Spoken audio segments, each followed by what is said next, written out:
seguida voltaremos com Paraísos.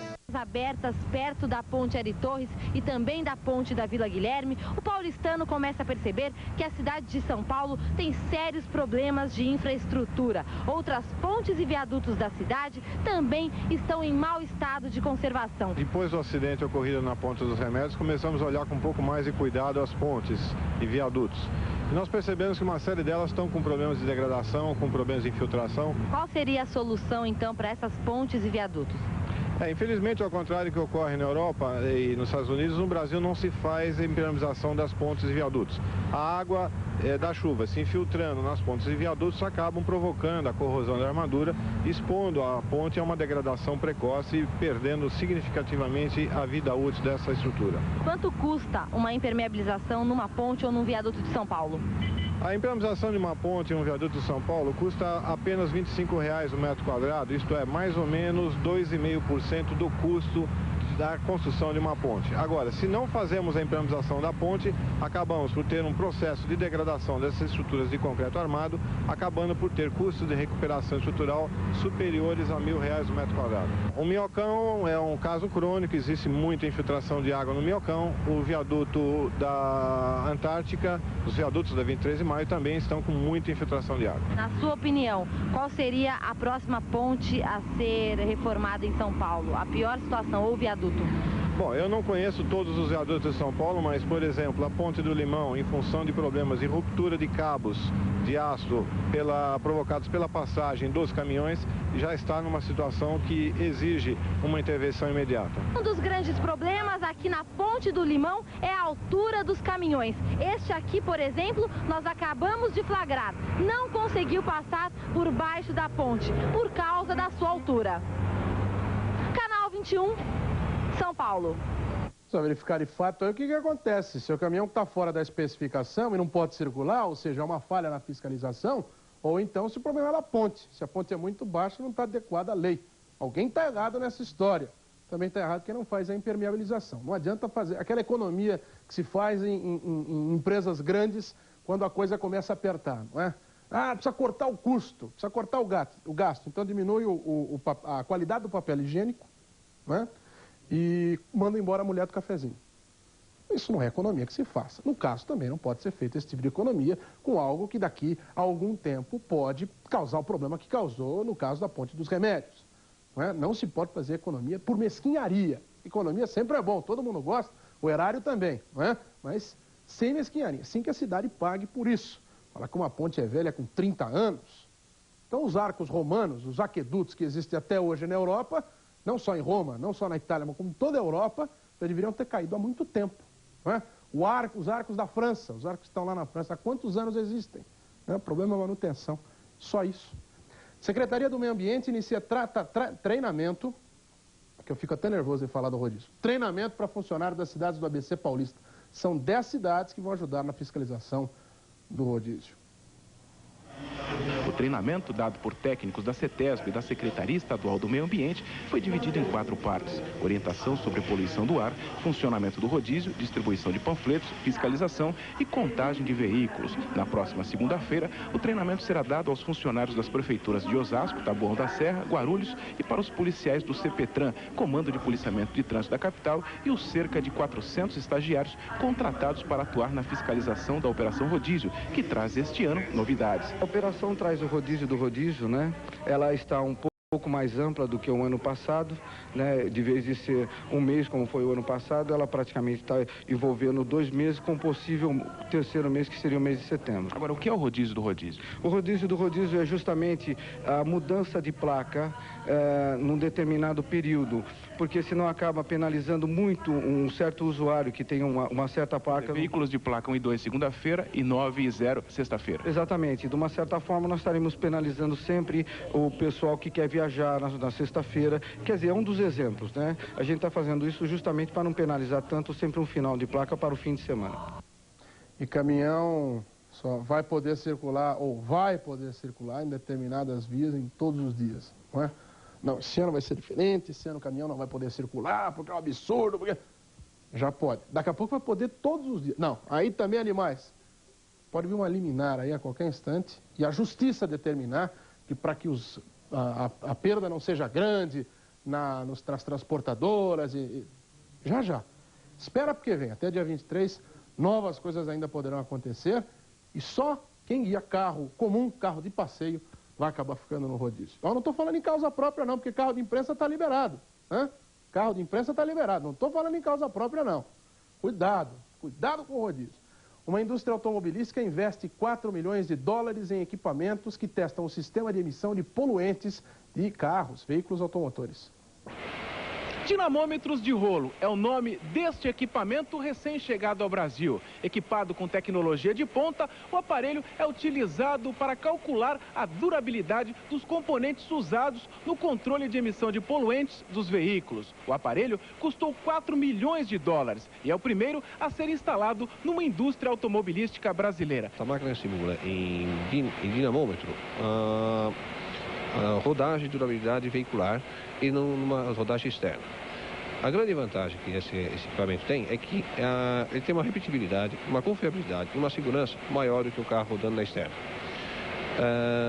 O acionamento dele pode ser feito durante um período de 24 horas, porque o sistema é acionado por um robô e todo o gerenciamento dele, através de um computador, você obtém todos os dados do veículo, não havendo a necessidade do ser humano para o controle. Quer dizer, por um determinado tempo, ele testa o catalisador, passa esses dados para esses computadores do lado de lá.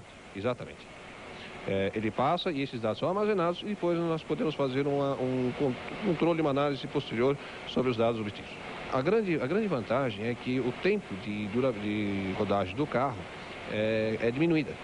Você teria uma rodagem de 1 ano na rodagem na estrada, você consegue aqui simular em 3, 4 meses. A maior dificuldade que a indústria automobilística tem é garantir que o carro, depois de novo, ou seja, através do seu uso, ele não perca a eficiência no controle de poluição.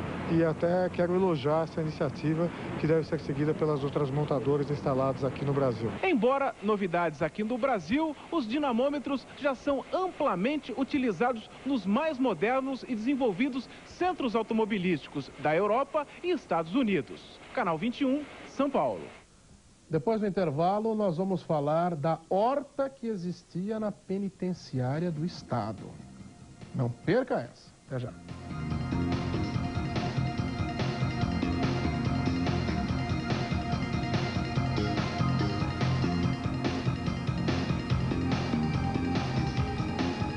Nesta sexta-feira, você tem um encontro marcado com o Canal 21. À meia-noite.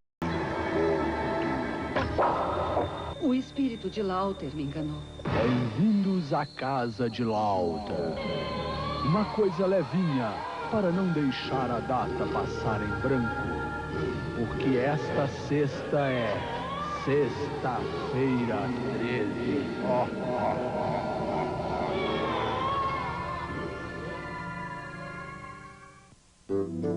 A partir de agora, esqueça tudo o que você já viu sobre cheque especial.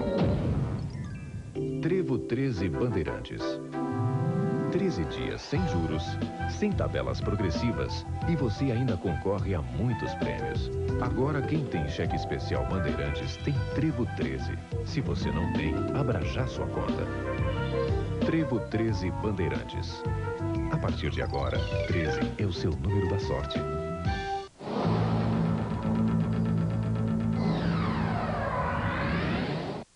Problemas de moradia na Grande São Paulo continuam. Desabrigados da fazenda da Juta, aquela mesma, estão no CETREM, mas reclamam.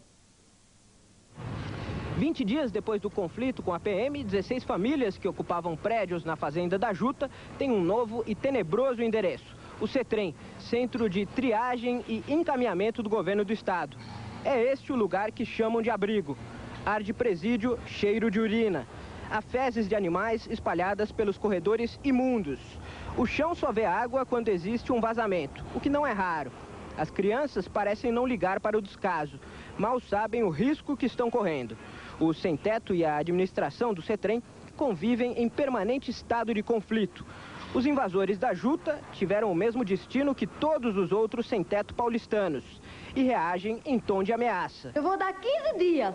Se ele não der, eu vou juntar outra tropa e vou invadir. Eu vou invadir porque o centro tem prédio terminado e eu vou pra lá. E eu quero ver, depois que eu ir pra lá, eu quero ver ninguém me tirar de lá, eu quero ver. O CETREM finge que não percebe os problemas. O que foi me solicitado era que instalasse esse pessoal aí.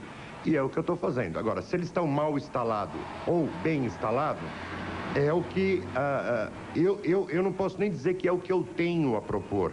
Me parece que é o que o Estado tem a propor, é esse espaço. É aquela história de novo, não é? A culpa não é minha, eu não tenho... A culpa é dele. Ninguém quer saber de quem é que é a culpa, não é? Ou até quer, mas num segundo momento. O primeiro problema é cidadania. Dá para viver num lugar desse? Não dá, né, gente? Não tem a menor condição. Cidadania. Tem que se pensar no que é certo e no que é errado. E não só se eu tenho ou não tenho culpa.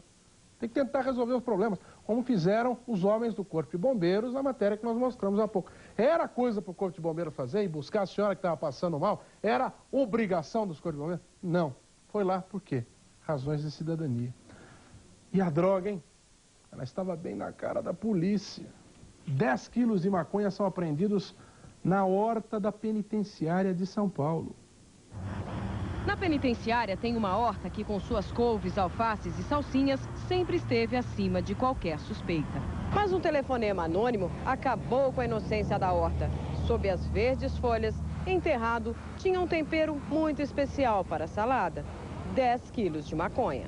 O preso responsável pela horta, José Silva, confessou que foi a mulher de outro detento no dia de visita quem trouxe a droga. José enterrou e aguardava uma oportunidade para levar a maconha para os pavilhões e vendê-la aos detentos. E mais, disse que quem deu um jeitinho e liberou a entrada da mulher com os pacotes foi o funcionário Ronildo Reis de Macedo, que recebeu R$2.000 por ter quebrado este galho. Cada dia eles inventam um método novo, né? Um novo processo de começar a esconder e guardar essas coisas e para depois utilizar. Então, esse jeito não tive conhecimento ainda. Em horta nunca. Em horta nunca. Se for comprovada a culpa do funcionário, aí evidentemente que cabe determinar de quem é a culpa, não é? Não só os motivos da cidadania. Em breve esse funcionário pode estar do outro lado da grade, não é? Quem sabe até cuidando da horta. O ex-prefeito de São Paulo, Paulo Maluf, volta à tona. Depois de um longo período de férias, ele se reuniu com o executivo do PFL e anunciou que vai concorrer às eleições de 98. Maluf só não disse se vai ser para governador ou presidente da República. Não poupou elogios a Fernando Henrique. O presidente da República está fazendo uma presidência espetacular. Agora, ninguém pode exigir que uma pessoa em 2 anos e meio resolva todos esses problemas. Então, nós, da nossa parte, eu acho que do PPB e eu pessoalmente, como governador que fui, prefeito que fui, eu tenho que ajudar o presidente a resolver esse assunto. Eu vou ajudar. Portanto, política eleitoral em 97 não existe. Prefeito Paulo Maluf, ex-prefeito Paulo Maluf, que vai na semana que vem a Brasília, na quarta-feira, muito provavelmente. Por que muito provavelmente ele vai à CPI na quarta-feira? Porque o convite já está pronto. Não é uma convocação, é um convite, só que falta a assinatura do presidente Bernardo Cabral. Como teve todo aquele problema na semana passada de vaidade, quem assina e quem não assina, vamos aguardar. O presidente da CPI chega na segunda-feira e deve formalizar o convite. Mas para o atual prefeito, Paulo Maluf já está em todo vapor na campanha eleitoral. Hoje, Celso Pitta falou sobre o assunto na posse do novo secretário da Família e do Bem-Estar Social. Tomou posse na prefeitura o novo secretário municipal da Família e do Bem-Estar Social. Sai Adail Vettorazzo e entra o deputado federal Maurício Najat. O prefeito Celso Pitta admite que Adail Vettorazzo está saindo para participar do projeto político de Paulo Maluf. É uma campanha política cujo objetivo pode ser tanto a presidência da República como o governo do Estado. De qualquer forma, o trabalho político de base se inicia e o concurso do secretário Adail Vettorazzo será um concurso precioso nessa campanha que se inicia agora. Até a própria esquerda, nesse instante, já acredita que candidato único, bipolarização, como foi na última eleição, Fernando Henrique de um lado e Lula do outro, não dá certo. Portanto, tem até gente na própria esquerda que torce para que Paulo Maluf opte pela presidência para concorrer, porque divide a direita, não é? De maneira geral, as pessoas mais ligadas às ideias conservadoras, para derrotar o PT, eventualmente candidato Luiz Inácio Lula da Silva, iria fatalmente migrar os seus votos para Fernando Henrique Cardoso. Até a própria esquerda torce para que Paulo Maluf saia como candidato à presidência da República. Vamos com informações ao vivo por telefone, ainda com relação a gente ligada ao prefeito Paulo Maluf e também ao prefeito Celso Pitta. Não, Sérgio Santos, boa tarde. Muito boa tarde, Eduardo Castro. Pois é, o ex-coordenador da Dívida Pública de São Paulo, Wagner Batista Ramos, prestou depoimento hoje na Justiça Federal de São Paulo. Em seu depoimento não trouxe nenhuma informação nova daquilo do que ele já disse na CPI dos títulos públicos em Brasília. Ele confirmou que possui 2 contas no exterior, uma em Miami e a outra nas Bahamas. Diz também que nunca fez uma remessa de capital para o exterior. E no momento em que atuava na Prefeitura Municipal de São Paulo, falou também que nem o então prefeito Paulo Maluf e nem o secretário de Finanças, Celso Pitta, sabiam dos seus trabalhos de assessoria para empresas particulares. Segundo um grupo de advogados que acompanhava Wagner Ramos, ele já pagou até agora R$785 mil de dinheiro que tinha sonegado. Mas isto, segundo o entender de seu advogado, já pode ser um bom sinal de que ele não será condenado por evasão fiscal e nem por sonegação. Na próxima sexta-feira serão ouvidas 2 testemunhas de acusação. Serão 2 auditores da Receita Federal. Eduardo Castro. CPI dos títulos públicos na próxima semana, portanto, eu repito, muito provavelmente, ex-prefeito Paulo Maluf na quarta-feira e já com certeza, a não ser que ele não queira, governador Mário Covas na terça. Uma rápida pausa, um intervalo comercial, você aproveita e dá uma olhada no trânsito de São Paulo com as câmeras da CT e daqui a pouco mais informações do Jornal São Paulo. Até já.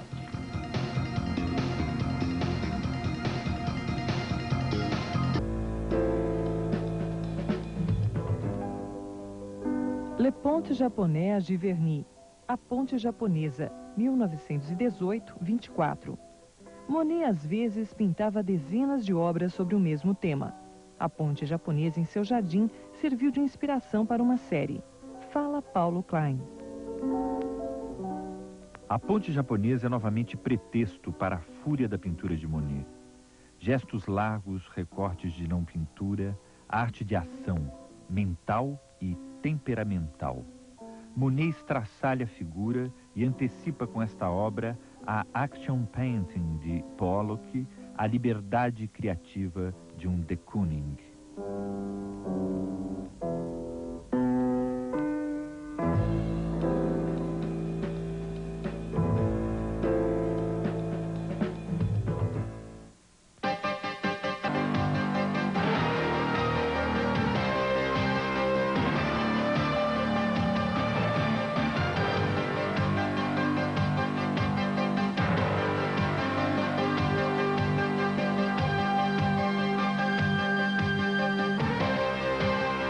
Petrobras, pelo futuro do Brasil.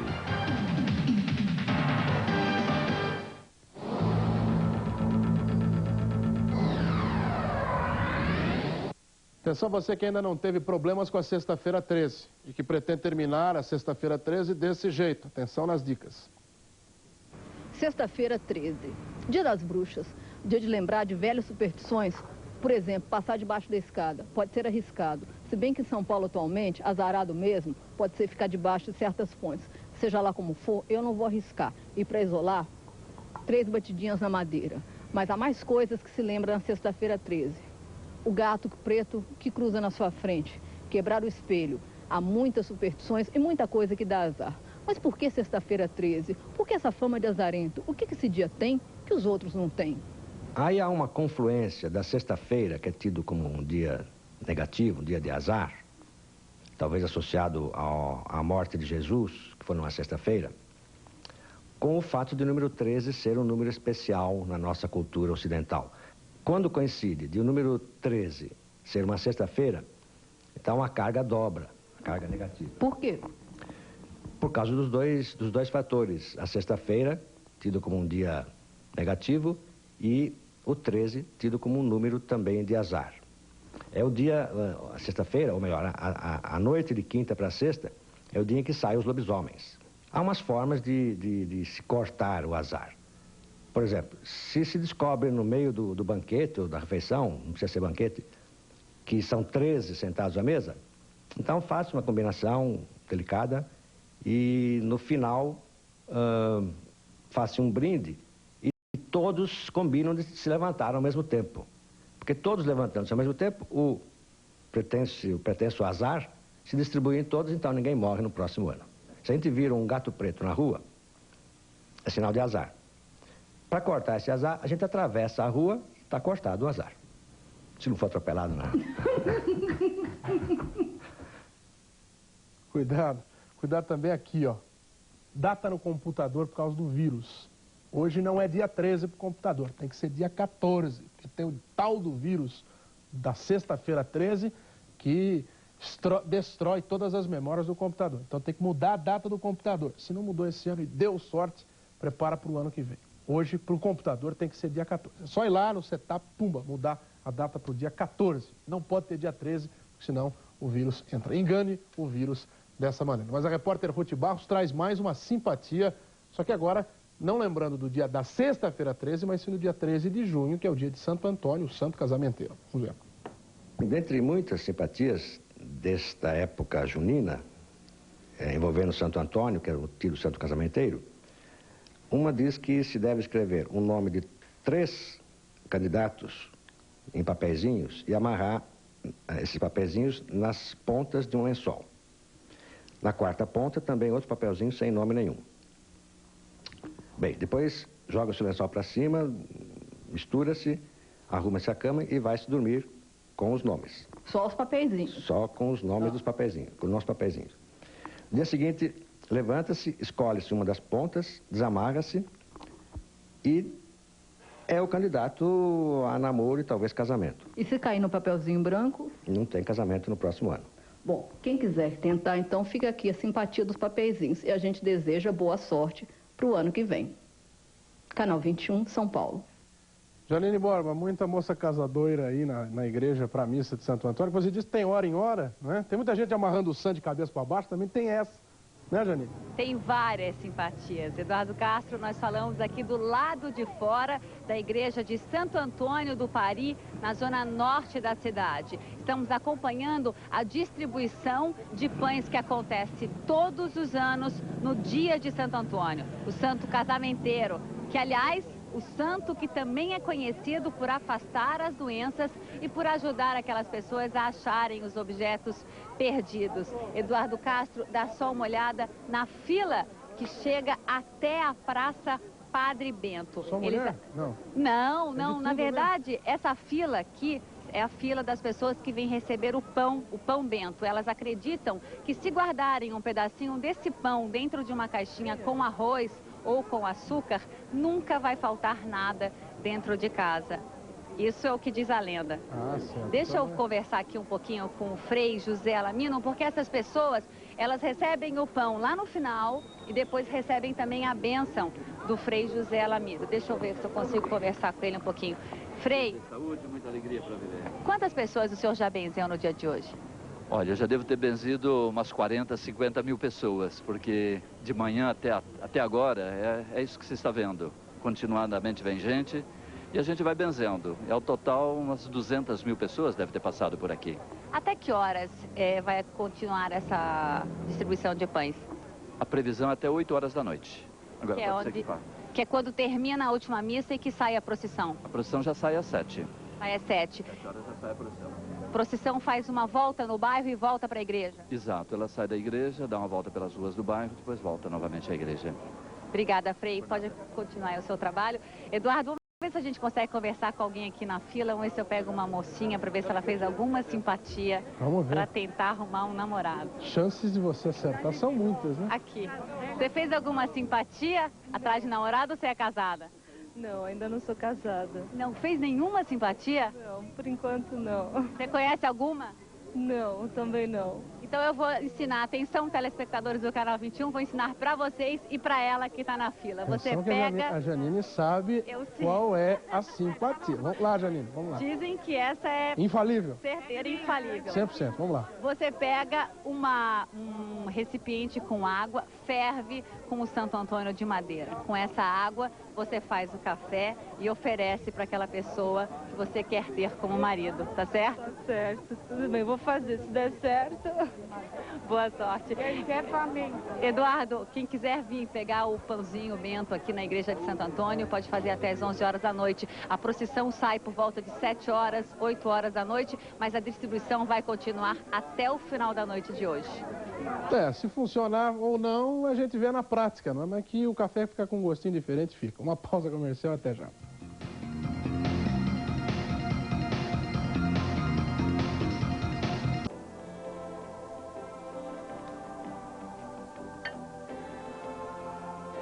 Pronto. Prontinho. E agora eu vou misturar junto com o bacalhau. Só que eu vou fazer o contrário aqui, viu? Vamos colocar pra cá, que é mais fácil para misturar.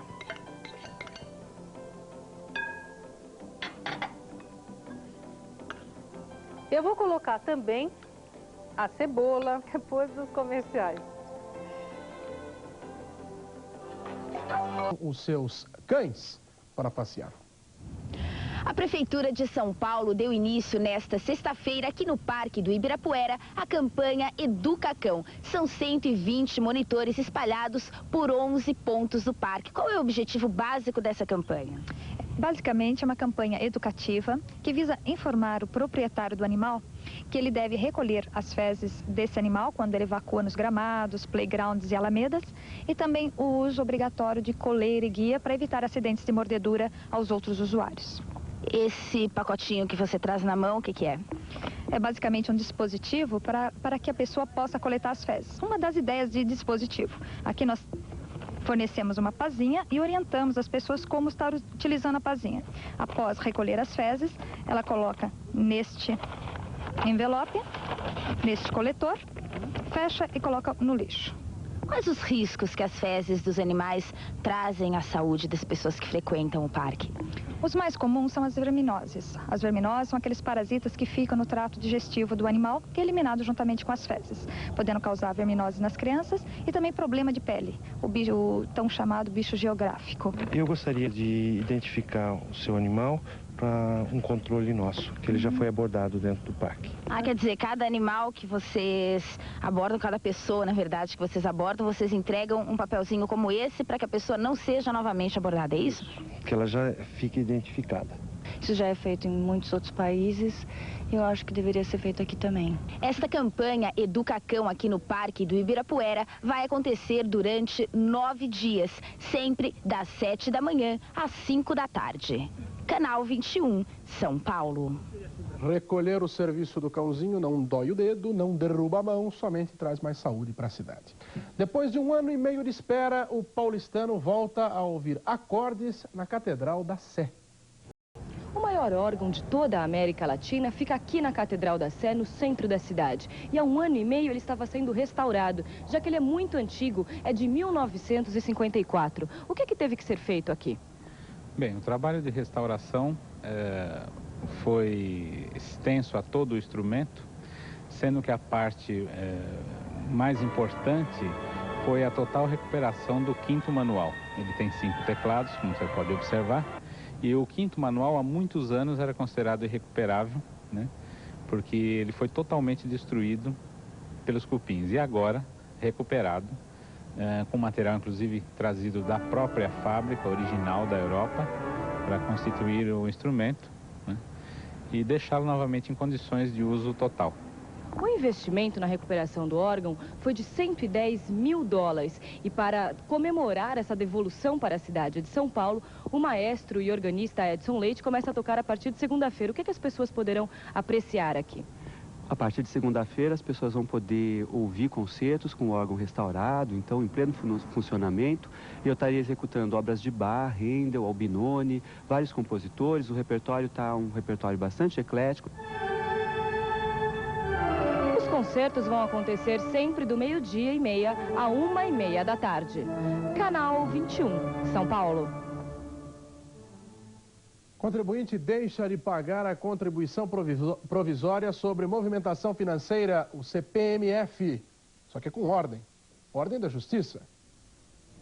Em tempo de dinheiro escasso, qualquer economia é bem-vinda. A 13ª Vara de Justiça Federal de São Paulo concedeu sentença favorável ao mandado de segurança impetrado por Patrícia Werneck contra a cobrança da CPMF. Fundamentalmente, a minha decisão teve por base a apreciação de violação a cláusulas pétreas da nossa Constituição, basicamente o direito do contribuinte em não recolher qualquer espécie de tributo que seja cumulativo, não é? Que incida em cascata e que tenha a mesma base de cálculo de outros tributos. Fundamentalmente é isso.